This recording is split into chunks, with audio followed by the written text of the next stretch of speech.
Con Paula Sofía Vázquez, Carlos Bravo y Gibran Ramírez vamos a debatir los posibles escenarios de la relación bilateral entre México y Estados Unidos tras el triunfo de Joe Biden. Después va a estar con nosotros Montserrat Ramírez Jiménez. Con ella vamos a analizar el impacto de las energías limpias en el sector energético nacional. Y más adelante con Lisa Sánchez voy a analizar la aprobación de la despenalización de las drogas para usos recreativos en algunos estados de la Unión Americana. Así que quédese aquí en Foro TV, que ya comenzó la hora de opinar.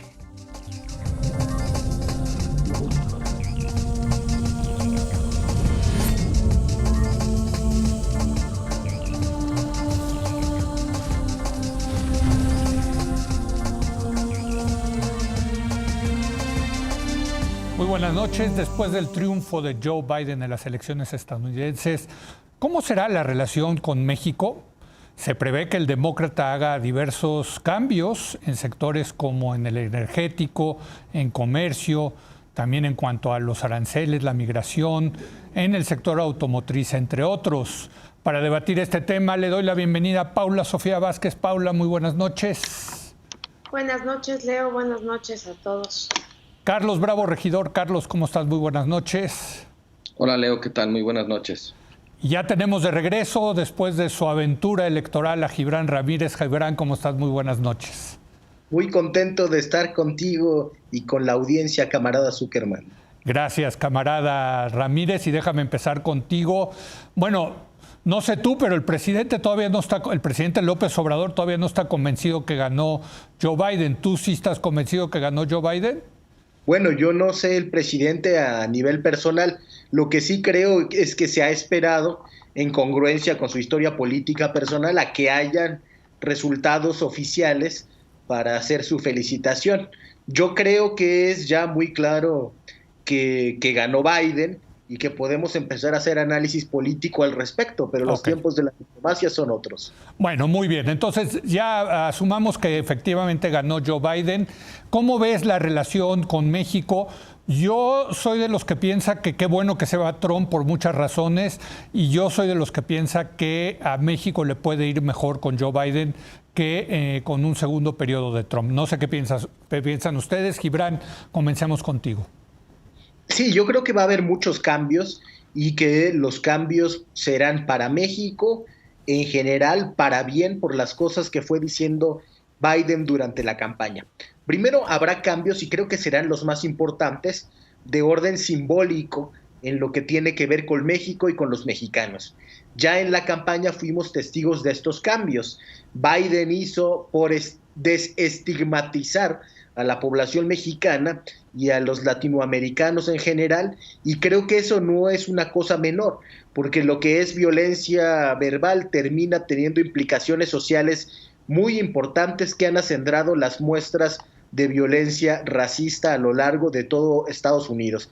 Entonces ese cambio de orden simbólico será muy importante. Lo mismo creo en los organismos multilaterales. Probablemente no tendrá esto tanto impacto en la vida cotidiana de las personas, pero para algunos con Biden, Estados Unidos puede volver a ser un socio confiable en materia, por ejemplo, de cambio climático. Totalmente. Pero en los cambios en la otra dimensión, en la dimensión material, me temo que los cambios no serán de fondo. La tentación imperialista respecto de China, por ejemplo, seguirá. Lo vimos también en el tono de la campaña, es algo que le gusta al electorado estadounidense y que acaso por eso Biden conservó en su discurso, y seguramente si se logra una reforma migratoria tendrá que concertar intereses también con la amplia base social que dejó Trump, que va a tener sus representantes en el poder legislativo. Creo que va a ser un camino muy largo, por lo menos el de este periodo de gobierno, estos 4 años, para desandar todo lo que se avanzó en esos dos terrenos en contra no de nuestro Estado, pero sí de nuestra nación, que vive también en los Estados Unidos. Muy bien, Paula Sofía, ¿cómo ves tú? Yo creo que ya ganó Biden, vienen muchos litigios, desde luego, pero asumamos que ganó Biden. ¿Cómo le puede ir a México con Biden, a diferencia de cómo le habría ido con Trump en un segundo periodo? Yo creo que los segundos periodos siempre son muchísimo más complicados porque ya no teniendo la posibilidad de la reelección es como cuando todos se dejan ir, ¿no?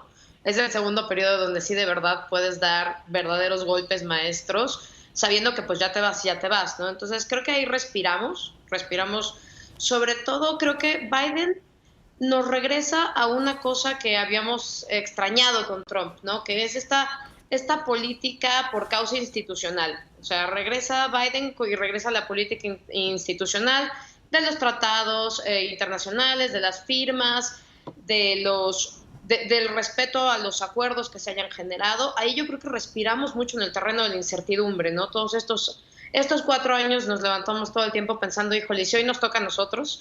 Y creo que el tuitazo del día. Creo que ahorita hay un respiro en ese sentido. A mí me da mucho gusto que regrese esta política otra vez del respeto al Estado de Derecho, del respeto al protocolo. Creo que en esa parte también nos conviene que pues nuestro canciller recupera muchos vínculos diplomáticos que tiene allá. O sea, se vuelven a tejer muchos lazos que se perdieron estos 4 años, que nos complicaron la relación hasta en cosas muy pequeñas. Y eso pues también es bueno para México. Y creo que también es bueno, esta elección también es buena para los mexicanos que viven allá y pues por lo tanto también es bueno para nosotros, ¿no? O sea, creo que el electorado mexicoamericano demostró que está con Biden, a diferencia de muchos otros electorados latinos. Ellos sí demostraron que están con Biden y que están con los demócratas y eso pues ojalá y redunde en una mejor política para ellos allá, ¿no? Oye, Paula, por cierto, déjame decirte que venía escuchando el podcast del New York Times del día de hoy, rumbo aquí al programa, y el encuestador del New York Times dijo lo contrario, dijo que lo sorprendente es que la mayoría de los latinos sorprendentemente votó a favor de Trump. No. Sí, esa es una de las cosas que se revelan en esta elección, es que no hay una cosa así como el voto latino, ¿no? Que ya sí, en las elecciones o sea, sí, los cubanos votaron mayoritariamente por Trump, lo mismo los centroamericanos, pero los puertorriqueños, los mexicanos, creo que sí apoyaron como al demócrata y pues eso quiero pensar que va a redundar en una mejor política y en una política muchísimo más tranquila para ellos allá, ¿no? Muy bien. Carlos, ¿cómo ves tú? Por cierto, se rumora que quien podría ser la secretaria de Estado, que es importante porque es la que lleva las relaciones internacionales, es Susan Rice, una mujer afroamericana que creo que ya fue la consejera nacional de seguridad con Barack Obama, ¿no? Sí. En fin, no sé cómo veas tú, ¿cómo le puede ir a México con Joe Biden? Mira, de entrada yo creo que a México le puede ir mejor con Joe Biden, no necesariamente al presidente López Obrador. Creo que hay algunas materias en las que habrá, digamos, diferencias importantes. Ya se estaba mencionando ahorita la de la política energética. El presidente López Obrador ha sido muy claro, muy explícito en apostar, pues sobre todo por el petróleo, pero también por el carbón. Y el presidente electo Biden ha sido muy claro en su apuesta por las energías limpias y renovables. Yo creo que ahí va a haber un primer punto, digamos, de diferencia. Creo que también en materia de derechos humanos, de Estado de Derecho, el militarismo por el que ha optado la administración del presidente López Obrador, creo que a un presidente más normal de Estados Unidos como Joe Biden. Se nos está yendo Carlos Bravo. A ver. Y de falta de certeza a los inversionistas en México. Entonces yo por ahí veo algunos puntos, digamos, no necesariamente de conflicto, pero sí de diferencia, porque creo además que pues el presidente López Obrador dio muestras de bastante flexibilidad y pragmatismo con Trump, por ejemplo, en lo relativo a la política migratoria hacia Centroamérica. Y creo que pues lo mismo podría en otras políticas en las que tenga diferencias con el presidente Biden. Ahora, sí me parece importante señalar respecto a la respuesta del gobierno mexicano que la congruencia histórica personal del presidente quizás no sea un buen determinante de la política exterior. Creo que la política exterior, la mejor idea sigue siendo que se base en los intereses nacionales. Y además creo que hay un error de interpretación, un error de óptica en asumir que Donald Trump es, como López Obrador en el 2006, un candidato derrotado que está ejerciendo su derecho a impugnar un resultado electoral, porque Donald Trump es más bien un presidente en funciones que se está aferrando al poder contra la voluntad de una mayoría democrática. Todos estamos, creo que el mundo entero respiró aliviado este fin de semana cuando por fin ya se pudo cantar el resultado, pero lo cierto es que los republicanos todavía están dando muchos pasos muy inquietantes para tratar de ver hasta dónde pueden estirar la liga de la institucionalidad y hasta dónde pueden impugnar resultados sin haber presentado ninguna evidencia al respecto. Creo que flaco favor se hace el presidente López Obrador equiparándose a sí mismo con Donald Trump y con sus alegatos sin fundamento, ¿no? Quizás, decía en mi columna, está llegando inadvertidamente al punto respecto a 2006, pero bueno, esa es otra historia. Sí. En general, pienso que esa no es una buena razón para adoptar esta política. Realmente me parece que Donald Trump tiene cosas muchísimo más importantes en las cuales ocuparse o de las cuales preocuparse, que si México felicitó a Joe Biden, francamente no me parece absurdo creer que felicitar a Biden va a significar algún tipo de pleito con Donald Trump. Ahí hay una premisa de hipersensibilidad que no veo en ningún lado. Además, México estaría de alguna manera sumándose a la bola de todos los países y todos los mandatarios internacionales que así lo hicieron. En general, yo no veo realmente, no tengo ninguna claridad sobre cuál sería la noción del interés nacional con la cual se podría justificar esta política de no felicitar sí. a Biden. Pues mira, tu comentario me lleva precisamente a otro tema que hemos discutido a raíz de que ya se confirmó la victoria de Biden, Gibran, que es el tema de si esto es el comienzo o no de el fin de los gobiernos populistas. Desde luego Donald Trump siendo uno de los íconos del populismo por ser el presidente de Estados Unidos, una nación tan influyente en todo el mundo. Y bueno, hay todo un debate al respecto. Y yo siempre recuerdo que tú no ves con malos ojos la palabra populista, ¿no? Que la ves con buenos ojos. Entonces quisiera su opinión de todos ustedes de si esto es el fin o no o el comienzo del fin de la ola populista que nos ha llevado a varios gobiernos así en América Latina, en el continente americano, en Europa, etcétera. Gibran. Así es, querido Leo, se ha utilizado mucho el triunfo de Donald Trump y ahora su derrota para intentar extrapolar los resultados de la elección estadounidense al mundo. De hecho, toda la conversación en la ciencia política mundial cambió a raíz del triunfo de Donald Trump y se empezaron a producir en masa libros sobre populismo que pensaban que Estados Unidos es el ombligo del mundo. Y creo que en eso se equivocan. Antes de Trump había populistas, los hubo todo el siglo XX y han tenido gobiernos muy productivos en América Latina. Ahora acaba de ganar Lucho Arce de un proyecto populista en Bolivia que regresó al poder por la vía de las urnas cuando se fue del poder por la vía de un golpe de Estado. Y creo que eso no nos serviría para decir continúa el ciclo populista progresista en el mundo, sino que son realidades muy distintas. Lo que creo que se hace claro es que el populismo no es una buena vía para llevar adelante gobiernos oligárquicos plutocráticos, es decir, dictaduras de los ricos que intentan concertar con el apoyo popular, que eso fue desde el principio el gobierno de Donald Trump. O sea, un populismo de derecha, dirías tú, ¿no? El populismo no cuaja con la derecha, pero sí con la izquierda. Sí, el espíritu del tiempo, diría yo, es un espíritu que tiende más al igualitarismo que a la afirmación identitaria. Hemos vuelto después de 2008 y en este ciclo terrible del mundo que se está cerrando con la crisis a causa de la pandemia, la crisis económica, hemos vuelto a niveles de desigualdad que no veíamos desde inicios del siglo XX. Entonces se tienden a generar diversas maneras de explicar esa desigualdad entre las diversas sociedades, y una de las respuestas posibles es el populismo de izquierda, que reivindica que necesitamos mayor igualdad en diversos ámbitos, en diversos formatos, generada primordialmente a partir de la democracia. Por cierto, no ganó tampoco en Estados Unidos el populismo de izquierda, que estaría representado, digamos, por Bernie Sanders. Ha ganado un candidato moderado como es Joe Biden, ¿no?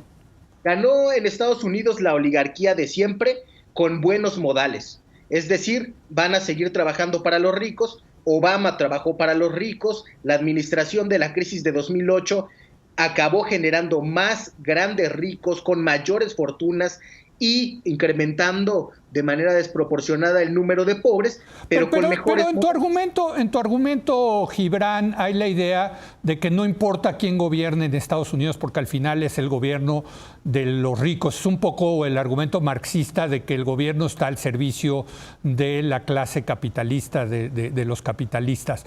Yo, perdón, pero creo que sí hace la diferencia que sea Biden y no que sea Trump.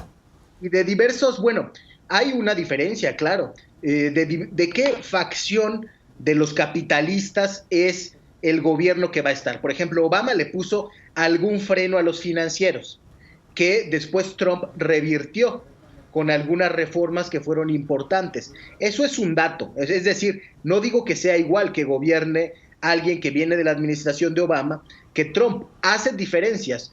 Y hay diferencias, por ejemplo, en materia de migración.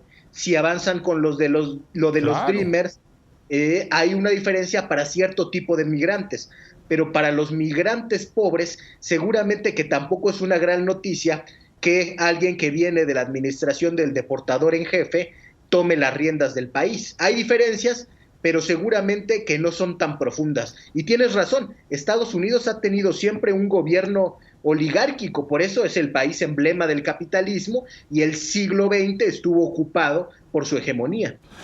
Bueno, no le ha ido mal a Estados Unidos, hay que decirlo, con estos gobiernos oligárquicos, porque... Después de la crisis de 2008 sí que le fue muy mal a los... Bueno, pero yo digo históricamente, porque tú decías siempre han tenido gobiernos oligárquicos, pues se convirtieron en superpotencia. Pero quiero escuchar la opinión ahora de Paula Sofía. ¿Es el comienzo del fin de los populismos, Paula? Yo creo que más bien es el comienzo del fin de algunas agendas que pueden o no ser tomadas por líderes populistas o no. Sí coincido con Gibran en que pues, el triunfo de Biden es el triunfo del status quo. O sea, en realidad después de 4 años de prueba de un líder atípico y de tener a la antipolítica en el poder, pues decidieron que preferían regresar a lo tradicional, ¿no? Con todos los problemas que tiene lo tradicional, ¿no? Que sigue sin hacerse cargo de un montón de demandas que sí son populares.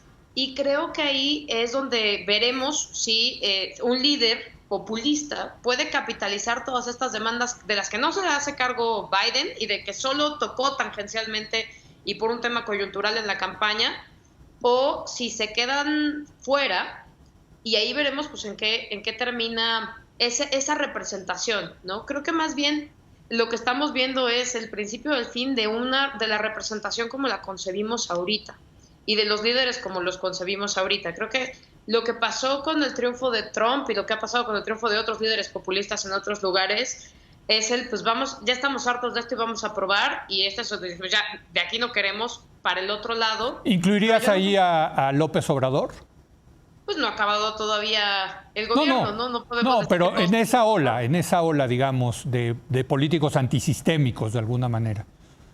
Sí, yo creo que hay una naturaleza antisistémica y de mucho desprecio por los procedimientos, por los protocolos, por el Estado de Derecho, poco gusto por las instituciones, en el que sí se puede colocar en ese canal el tema de lo que diga el pueblo, lo que no sé qué.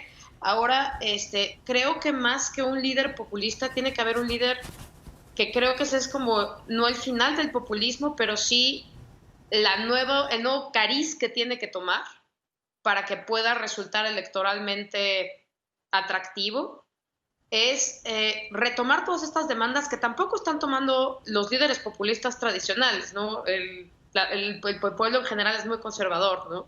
Sí, y que sí. puedan encontrar una tercera vía para darle cauce a todas estas demandas que no son tanto populares sino necesarias. Carlos, es el principio del fin del populismo. Muchas ideas acá interesantes que han puesto sobre la mesa tanto Gibran como Paula.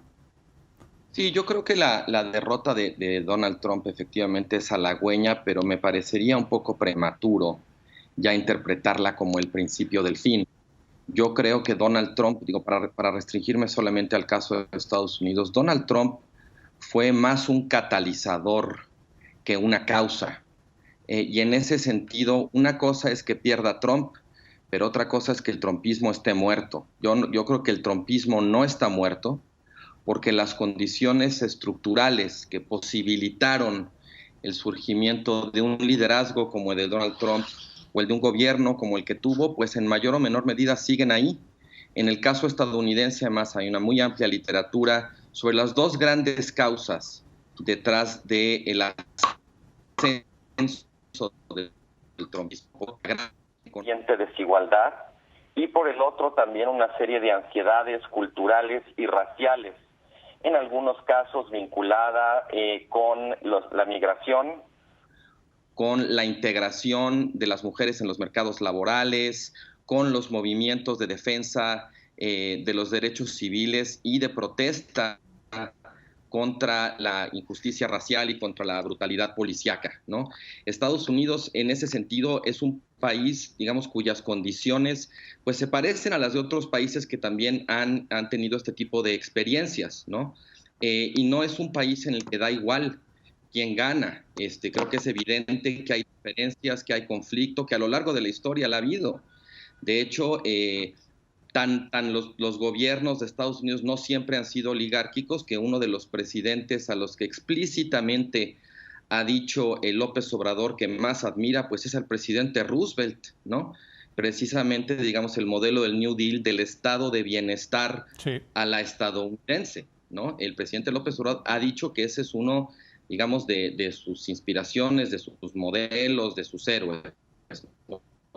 No forman parte del panteón patrio mexicano, de hecho, ¿no? Uh-huh. Entonces yo terminaría diciendo que más allá de la persuasión ideológica por la que se incline uno u otro gobierno, sean más conservadores o de derecha, o más populistas o de izquierda, creo que las condiciones que condujeron a este momento, digamos, en la historia del siglo XXI, donde vimos la explosión de movimientos denominados populistas, no han desaparecido, y en esa medida me parecería prematuro decretar su fin. En efecto, creo que la derrota de Donald Trump es una señal importante, por un lado, sobre la importancia de que la sociedad se organice y salga a votar. La democracia sigue siendo, en ese sentido, el mejor contrapeso contra los abusos de este tipo de líderes demagógicos o autoritarios. Pero creo que todavía hay mucho trecho por ganar y no hay que cantar victoria todavía, Leo. Bueno, me queda tiempo para una ronda de conclusiones rápidas. Yo ayer decía, terminando la mesa de los lunes, que yo en lo personal sí estoy contento que haya ganado Biden. Me parece que es una buena noticia que haya perdido el candidato racista, polarizador, demagogo, mentiroso, en fin, muchas de verdaderos vicios que tiene Donald Trump. Tampoco veo a Joe Biden como el gran héroe que va a llegar a salvar a todo el mundo, pero sí me dio gusto, estoy contento que haya perdido esa manera de hacer política como la de Donald Trump. Gibran. Sí, yo he visto en la conversación pública mexicana, en la mayoría de columnistas y analistas en medios de comunicación, una especie de júbilo que no veo nunca en México cuando gana nadie. Se me hace muy extraño, la verdad. ¿Pero a qué lo atribuyes? Creo que habla de que tenemos una conversación pública muy norteamericanizada, sí. Porque todos estos defectos de los que habla se ponen poco sobre la mesa, al contrario de cómo se analizaría una elección en México. Y creo que deberíamos de ir con mucha cautela, pues si bien habrá cambios muy importantes en el orden simbólico y para algunas de las personas que han sido afectadas por la administración de Trump, los cambios profundos como una reforma migratoria o un plan de desarrollo para el Triángulo Norte tienen que pasar por aduanas complicadas y por el poder legislativo. Respecto a México, estoy seguro de que la administración de Biden tendrá la consideración que hacía Michelle Manat, la asesora que declaraba con Carlos Loret que López Obrador no es que haya jugado a favor de Trump, sino que encontró una manera de negociar, porque es un líder muy hábil, y a eso creo que se debe el manejo de los tiempos que ha tenido y la relación que desarrolló con el presidente de los Estados Unidos. Así que creo que podemos tener optimismo, pero debemos tener también cautela. Sí, y como decía el ex secretario de Estado de Estados Unidos, John Foster Dulles, los Estados Unidos no tiene amigos, tiene intereses. Esa es la verdad de las cosas. Paula Sofía, ¿cómo te deja? ¿Cómo estás después de estos resultados? Más que alegría, lo que definiría en mi caso es alivio. Okay. O sea, creo que lo primero que nos deja es alivio porque se termina un periodo que fue muy complicado y muy desgastante para México. Y creo que vienen muchos retos. Incluso qué bueno que Gibran menciona el tema del Congreso. O sea, creo que hay una relación ahí que si bien estamos muy concentrados en agradar o no agradar y si felicitamos o no a Biden, también tenemos que echar ojo a que a varios representantes demócratas no le está cayendo bien que no hayamos felicitado todavía al presidente. Sobre todo los latinos. Creo que, o sea, hay una relación que también tenemos que tener en consideración justo porque lo que viene no es una agenda complicada. O sea, a Biden le toca la implementación del TLC, que no es poca cosa y tiene muchas aristas que van a ser complejas. Todo el tema laboral es complejo, todo el tema energético es complejo, el tema ambiental es complejo y creo que son cosas en las que van a ser caminos que no están tan fáciles en la relación. En esa parte creo que tenemos que tener cuidado, pero pues de nueva cuenta, a mí me da mucho gusto que hayan regresado los cauces institucionales y las relaciones diplomáticas y por lo menos pues generar tensiones y resolverlas en un marco de cordialidad, que es lo que no habíamos tenido todos estos años. Decía ayer yo, Carlos, qué rico escuchar un discurso como el de Biden, de unidad, de escucharnos unos a los otros, de vamos a empezar a sanar este país. Hombre, no sé, a lo mejor ya me estoy poniendo viejito y esas cosas me gustan, pero no sé, ¿qué opinas tú, Carlos? A lo mejor yo también, Leo, pero claramente sí, desde luego es un alivio y desde luego que sí le hace sentir uno cierto optimismo, ¿no? Pero también, digamos, ahora sí que después del trauma de 2016, más allá de que en efecto es una magnífica noticia, pues creo que no podemos darnos el lujo de dejar de hacernos las preguntas. Cierto es que Donald Trump sacó más votos, tanto en términos absolutos como relativos, que la vez pasada. Uh-huh. El trumpismo no está muerto, está muy fuerte. La sociedad estadounidense está muy polarizada. Y además creo que Biden no la va a tener tan fácil, porque por un lado tiene una Suprema Corte donde el bloque conservador es muy mayoritario, y todo parece, bueno, el Senado no se va a resolver sino hasta enero, cuando se lleve a cabo una suerte de segunda vuelta de una elección especial para un escaño en el Senado en el estado de Georgia. Pero, digamos, todavía, si no tiene el Senado Joe Biden, pues también va a ser mucho más difícil tratar de desmontar el legado del trumpismo. Y ya por último, nada más para terminar sobre el mensaje del presidente López Obrador, yo creo que también parte del problema es no tener plena conciencia de que la política exterior siempre tiene múltiples audiencias. Y por tratar de quedar bien con Donald Trump, el presidente de México está quedando muy mal con muchos aliados de México en la comunidad internacional, en el sistema político estadounidense y en la propia sociedad de Estados Unidos. Hombre, pues gracias por participar en esta mesa. Bienvenido de nuevo, Tovarich Ramírez. Gracias por estar con nosotros. Gracias, Carlos, y gracias, Paula Sofía. Los veo la semana que entra. Muy buenas noches.